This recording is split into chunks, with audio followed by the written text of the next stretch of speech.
Last night I saw Pulp in concert. It wasn't my first time seeing them. I saw them on the 19th of September, 1994 for the first time. And I didn't really pay much attention to them because I was there to see a band called Blur. They were on their Park Life tour. And this would be the first time I would get to see Blur live. I'd been a fan since Modern Life is Rubbish, and I completely ignored the opening band, which is not really like me, but that's what I did. Pulp, they were probably supporting His and Hers. They were probably supporting that album. 2 years later, I would go on and buy a different class from Pulp. That CD remained in regular rotation in my CD changer, in my car, whatever it may be, but I listened to it quite a bit. But then somewhere around, I don't know, probably 1999 or so, I just stopped listening. And I lost touch with a lot of bands that came out of that era. Last night, as I watched Pulp, by the way, I was not disappointed. They put on an amazing show. Jarvis Cocker is an amazing frontman. I can't say enough about it. My wife loved the show. She said it's her favorite show that we've gone to together, minus Sting, because she says that she puts Sting on a whole nother level, which that show was also a great show. Which reminds me, I'm thinking of starting a separate channel. I would love to share these things with you guys here, but I have lots of stories, first of all, and a lot of footage from a lot of concerts that I've gone to over the past couple of decades. And I would love to post that stuff here on the channel. If not, I will probably just go on and create another channel where I can just dump all of that stuff and I can just point you guys over there. Let me know if you're interested in doing that. One person has already said that he would love to see that. So sorry for that noise there. But that reminds me to talk to you about something else. But before I get to that, as I stood out there in the audience watching Pulp perform, first of all, why do I keep forgetting to bring earplugs to these shows? So a couple years ago, I saw Ministry live, and before going to see them, I had just gone to the ENT, ear, nose, and throat doctor, and had my ears tested, checked, and everything else, and was given a clean bill of health as far as my hearing and all that kind of stuff was concerned. They said, your hearing is great. Probably about 2 weeks later, I ended up at that Ministry concert, forgot my earplugs, and proceeded to go through a torture that I had never been through with my ears before. My ears were ringing for days. Well, last night, my ears were ringing as I went to sleep, and I did not have a very good night's sleep because of it. And it was not because Pulp was a loud band. It was because of the screams from girls and guys, but mostly girls, women. But a lot of people were screaming so loud that it just destroyed my ears. But I thought to myself as I stood there, out there on the floor in the audience, looking at that stage, and I thought to myself, 24 years ago, I also stood on that stage to a sold out audience and played. Now, we were not headlining that night, we were supporting another band, but either way, we were on the bill and we played to a packed house, the Tabernacle here in Atlanta. I asked myself for just a moment, not out of jealousy or anything, but I asked myself, what really happened? Where did things completely shift for me and push me into getting out of the music business and taking a hiatus? Because it would be roughly 6 months after that show at the Tabernacle, if my memory is correct. But either way, 6 months later in that year, 2001, I would not answer any calls, not audition for any other bands. I just didn't want to play with anyone anymore. I wanted nothing to do with the music business most of all. This takes me to a different thing. I want to talk to you about something else because it's weighing heavy on me right now on my shoulder. And I want to show it to you. This is if you can't see that right there, this is a Moog Liberation. I'm saying it right. It is not a Moog. Contrary to popular belief, it is not pronounced Moog. It is pronounced Moog. Bob Moog did not like it when people would say Moog. But what are you supposed to think? The English language can be a little bit tricky. But for years, when I got this thing, I called it a Moog. And then probably about 4 to 5 years into ownership, I found out that his name was Bob Moog, not Moog. Anyway, This Moog Liberation, they say there was only about 2,000 of them made on the books, but they don't have an accurate number. There was a time when I thought there was only 500 made. When I got this Moog, which was in the late 90s when I picked it up, I was so happy. I was like, finally, I have a Moog. I get to play this thing, and I get to play all my favorite Gary Newman tracks and everything else, right? I get this thing, and I quickly find out that I have no idea what I'm doing. So I had to learn how to make the sounds work with this thing. Now, spoiler, I have since forgotten it all because I have not taken this thing out of the case to play it in several years, probably the better part of a decade, if not longer. So when I got it with the idea of saying, well, you know what, whenever we need like keyboard stuff or we need like some low end synthesizer stuff, I will do it with this thing on stage. We tried to use it in rehearsal, but then as we were recording an album that I was working on with this band that I was playing with, the producer who was working with us on that record, he said, I gotta tell you, I don't like it.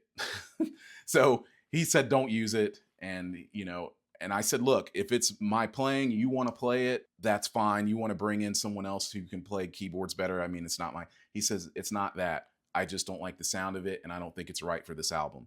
So I put it back in the case, and I didn't do anything else with it for many, many years. But when I first got this thing, once again, I thought it was everything.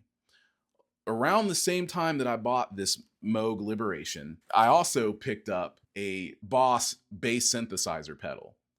SYB3, I believe that's what it's called. I still have it, but a roadie dropped something on it and broke the concentric knob on there, so I wasn't able to really adjust it the way I wanted to.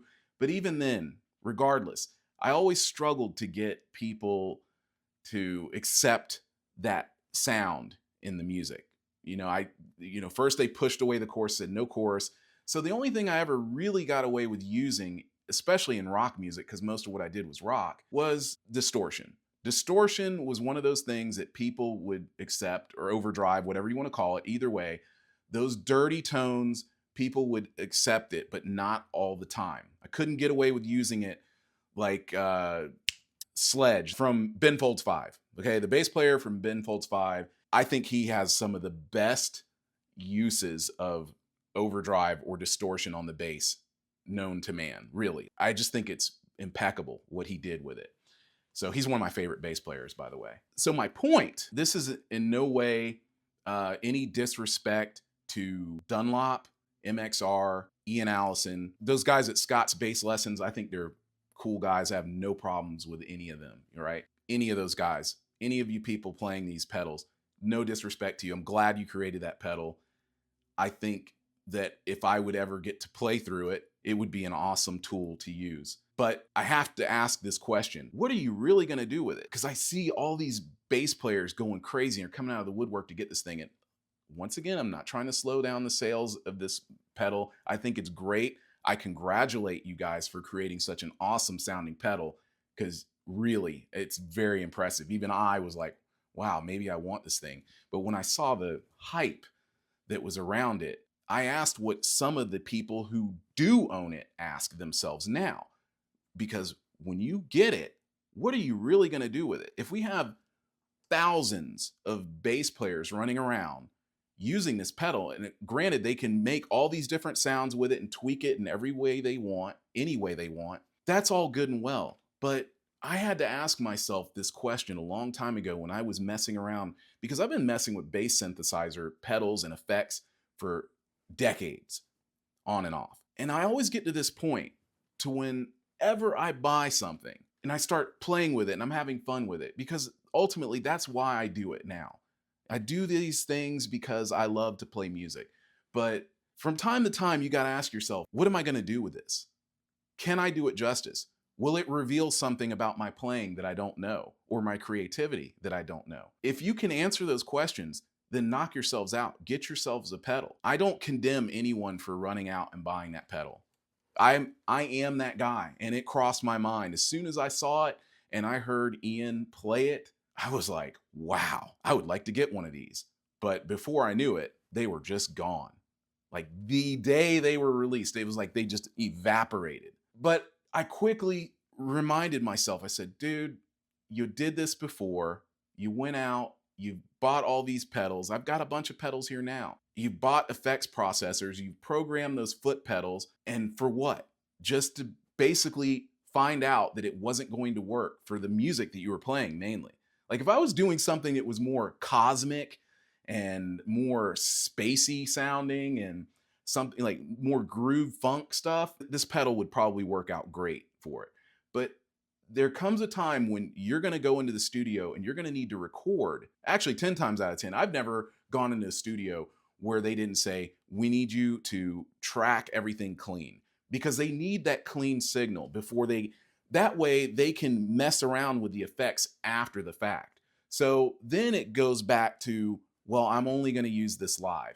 And if you're trying to reproduce sounds that you recorded, no problem. Like I said, once again, I have no problem with anyone buying this pedal. Keep doing it. Let's see what kind of records MXR sets with this pedal, because it's supposed to be like the greatest selling pedal of all time, bass pedal for sure. And that's good on them. I have no problem with that. And I'm not trying to slow any of that down. But I do ask myself from time to time, whenever I'm like getting all keyed up and I want to go get something, I'm all like, ugh, no pun intended here with this keytar on me. But, I get to this point and I say, wait, slow down a little bit. What are you going to do with this? I always ask myself, like, what are you really going to do? And then, of course, my answer always is, I'm going to record with it. And I'm like, my response to myself, because I have these inner quarrels with myself, and I say, well, your recording skills are not that great. Like, you have to work on your recording skills because you've got all this amazing software and you've got all these great plugins. What are you doing with them? You're doing nothing with them. You don't have a current live gig, and most of the live gigs you do, they don't want you to play those pedals. And yes, it gets to a point to where if you really want total and complete freedom in music, you have to do your own thing. You have to lead and forge your own path and not break that path for anyone. Unfortunately, I have not done this. I've always felt like, you know what? I'll come back to my own stuff later. Let me help so-and-so with their song. Let me lend my bass playing or my vocals or backing vocals to so-and-so's compositions. Like this is ultimately what I would always do. And it pushed me to that point to where I basically had a nervous breakdown, said, I can't do this anymore. I cannot keep playing for people. Then I started back doing it again. I said, well, maybe it was just me. I need to, and ultimately it was, and it always will be. But I kind of went back and said, you know what? Let me give this another shot. And I gave it another shot.